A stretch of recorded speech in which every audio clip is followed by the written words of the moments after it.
प्यारे विद्यार्थियों, आप सभी का इस वीडियो में स्वागत है।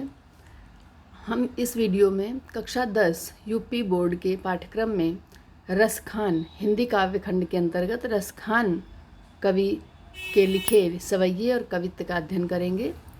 रसखान कवि कृष्ण भक्त कवियों में गिने जाते हैं और ये भक्ति काल के कवि हैं।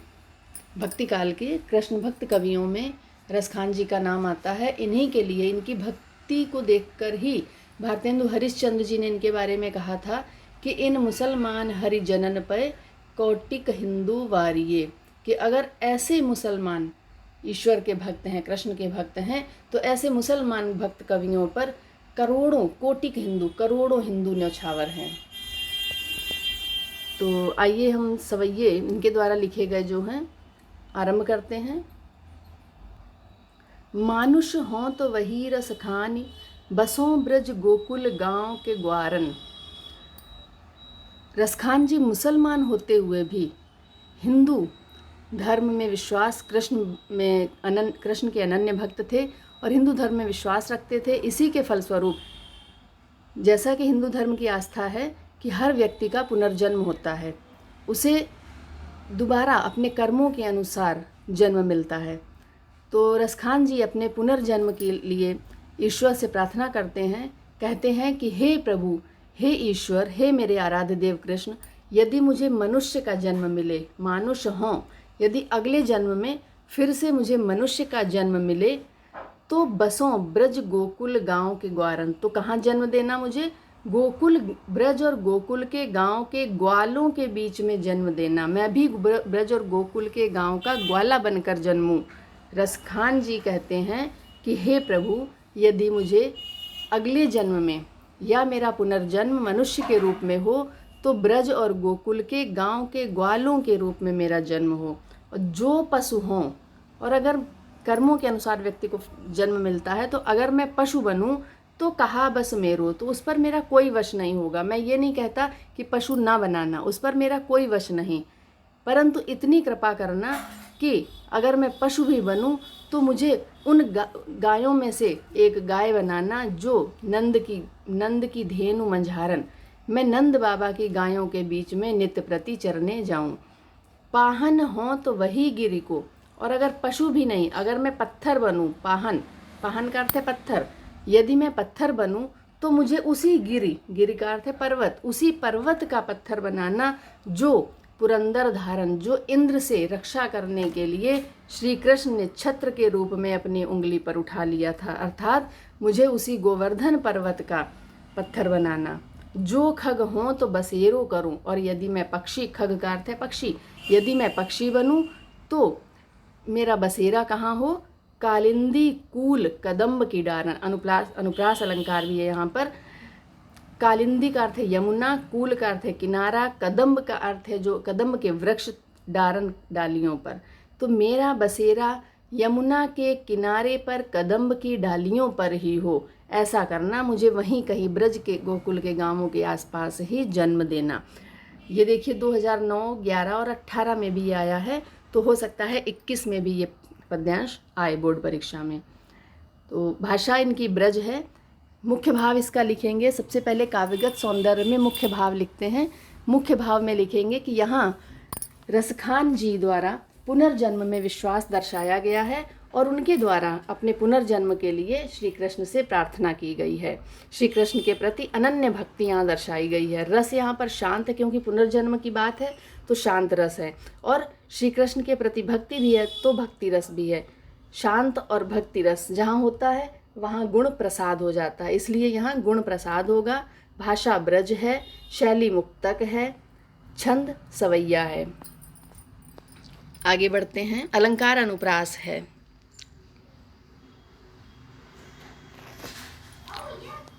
आज गई हुती भोर ही हों, रसखान रही बही नंद के भौनई। अब गोपियाँ आपस में बात करती हैं। श्री कृष्ण के बाल स्वरूप का वर्णन यहाँ पर गोपियों के द्वारा उनकी बाल छवि का सुंदर वर्णन किया गया है। गोपियों के मन में जो कृष्ण के प्रति लगाव है उसका वर्णन किया गया है।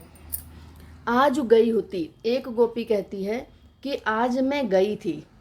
हुती मतलब थी, ब्रजभाषा में हुती बोलते हैं। भोर ही हूँ, प्रातः होते ही। रसखान जी कहते हैं कि एक गोपी दूसरी गोपी से कहती है कि आज मैं भोर होते ही, प्रातः होते ही वही नंद के भौनई, उसी नंद बाबा के घर गई थी। कौन से नंद बाबा? जिनको बाको जियो जुग लाख करोड़, उनका पुत्र लाख करोड़ वर्षों तक जीवित रहे। इतना सुंदर है वो उनका पुत्र, उसकी छवि इतनी मनमोहक है कि ईश्वर से प्रार्थना करने का मन करता है कि हे ईश्वर, उनका पुत्र लाखों करोड़ों वर्षों तक जीवित रहे। और जसुमति को सुख जात कहियो नहीं, माता यशोदा को जो सुख है वो उसका वर्णन नहीं किया जा सकता, वो वर्णित नहीं हो सकता है। अपार सुख है माता यशोदा को। तेली लगाई लगाई के अंजन, पुनरुक्ति प्रकाश, लगाई लगाई आया है। क्या कहती है सखी आगे कि जब मैं गई थी तो माता यशोदा अपने पुत्र के तेल लगाकर, उसके अंजन काजल लगाकर, भौहें बनाए बनाए ढिठौने, ढिठौने मतलब बच्चों के जो माथे पर काला टीका, जो चंद्रमा के आकार का टीका बनाया जाता है नज़र ना लगने के लिए, उसे ढिठौना बोलते हैं। तो कहती है कि जब मैं गई थी तो माता यशोदा कान्हा को तैयार कर रही थी और तेल लगाकर, काजल लगाकर उसकी भौएं अर्थात उसे संवारते हुए, उन्हें सजाते हुए माथे पर ढिठौना बना रही थी। और डार हमेलन हारी, हमेलन का अर्थ है सोने का एक विशेष प्रकार का आभूषण, सोने का एक विशेष प्रकार का आभूषण उनके गले में पहनाकर, निहारत बारत ज्यों पुचकारत छौनई, छौनई का अर्थ है पुत्र, बार बार अपने पुत्र को पुचकारती हैं, निहारती, पहले देखती हैं। यहाँ वात्सल्य रस है, माता यशोदा और गोपियों का कृष्ण के प्रति, जो किसी बच्चे के प्रति जो लगाव, जो प्रसन्नता का वर्णन होता है, वहाँ वात्सल्य रस होता है। पुचकार छौनई, बार बार अपने पुत्र को पुचकारती है। तो भाषा ब्रज है, शैली मुक्तक है, रस वात्सल्य है, अलंकार अनुप्रास और पुनरुक्ति प्रकाश है, छंद सवैया है, शब्द शक्ति यहाँ पर अभिधा लक्षणा, और गुण यहाँ पर भी यहाँ माधुर्य गुण है। धूरी भरे अति शोभित श्यामजू।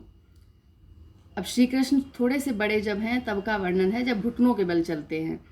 क्या कहती हैं रसखान जी, क्या कहते हैं कि धूरी भरे अति शोभित श्यामजू, श्याम श्री कृष्ण धूल में सने हुए अति शोभित, अत्यंत सुंदर लग रहे हैं।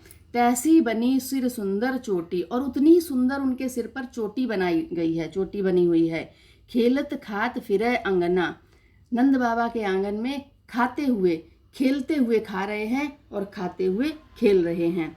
पग पैंजनी बाजत, अनुप्रास अलंकार, पग पैंजनी बाजत पीरी कछोटी, पैरों में पैंजनी बाज रही है, पायल बज रही है, घुंघरू जो पड़े हुए, और पीला वस्त्र उन्होंने कमर में, कछोटी जो लंगोटी है वो पीली पहन रखी है।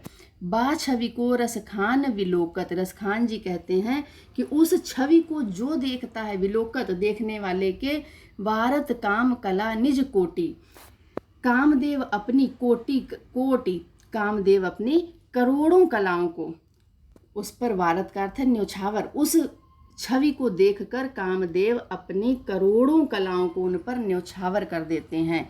काग के भाग बड़े सजनी, हरि हाथ सो ले गयो माखन रोटी।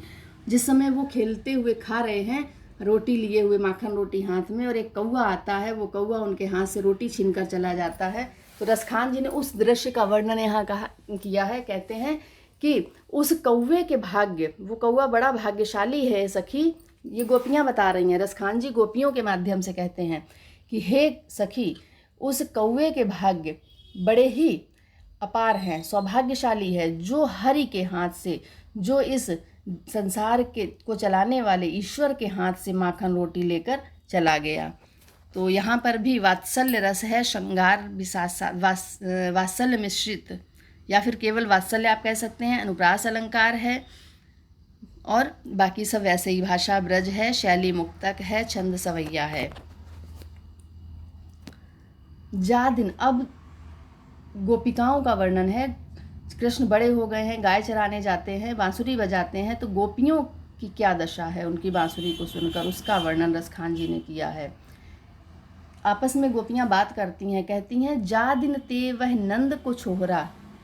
गोकुल के आसपास के गांवों में गोपियाँ कहती हैं जिस दिन से वो नंद का बालक, छोहरा मतलब पुत्र, नंद का पुत्र, या वन, इस वन में, या का अर्थ है इस वन में आकर गाय चरा कर गया है, मोहन तानन गोधन गावत, बेनु बजाई रिझाई गयो है। अनुप्रास यहाँ पर भी कि जिस दिन से वो नंद का पुत्र इस वन में आकर गाय चरा कर गया है, अपनी बांसुरी की मोहनी, सबको मोह लेने वाली, तान का अर्थ है ध्वनि, गोधन गावत, गायों को चराते हुए इस वन में अपनी बांसुरी की मधुर ध्वनि को सबको सुना गया है, बेनु बजाई रिझाई गयो है। वो अपनी वेणु का अर्थ है बांसुरी, बांसुरी बजाकर सबको रिझा गया है, सबको मुग्ध कर गया है, सबके मन को मोह गया है। वादिन सो कछु टोना सो कै, रसखान हिये में समाई गयो है। रसखान कहते हैं, गोपियाँ कहती हैं कि उस दिन से ऐसा लगता है कि उस नंद के पुत्र ने कुछ जादू टोना सा कर दिया है, और जादू टोना करके वो सबके हृदय में समा गया है। कोऊ न काहू की कानी करे, कानी का अर्थ है मर्यादा, लज्जा, कोई किसी की मर्यादा लज्जा नहीं करता है, सब एक दूसरे से केवल कृष्ण की बातें करते हैं। सिगरो ब्रज वीर बिकाई गयो है, ऐसा प्रतीत होता है कि संपूर्ण ब्रज उस बालक के हाथों में बिक गया है, उस बालक के प्रेम में, उस बांसुरी की ध्वनि में, मधुर ध्वनि में बिक गया है, उसके प्रेम के वशीभूत हो गया है संपूर्ण ब्रज। यहाँ पर श्रृंगार रस है, माधुर्य गुण है, भाषा ब्रज है, शैली मुक्तक है, और शब्द शक्ति लक्षणा, अभिधा लक्षणा।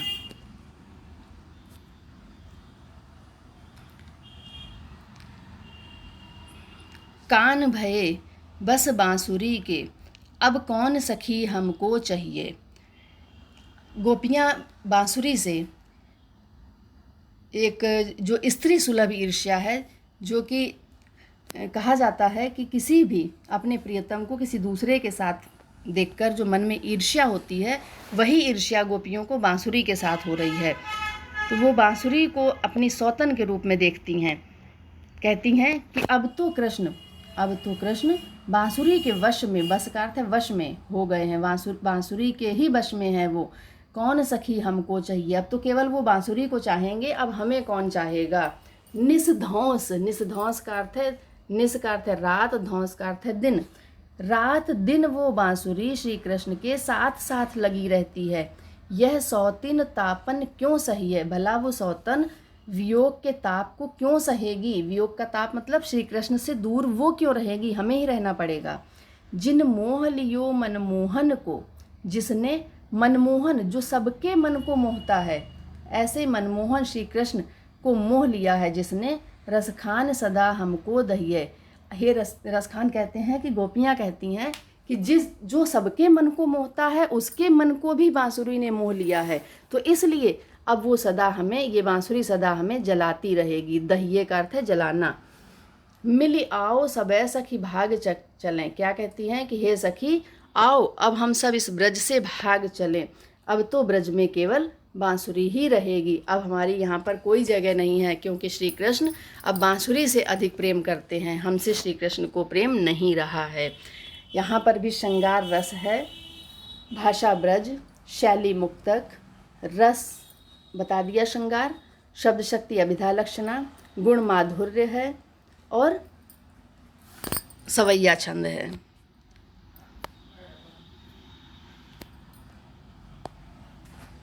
इसके बाद के जो आगे सवैया और कवित्त हैं वो हम अगले वीडियो में अध्ययन करते हैं उसका।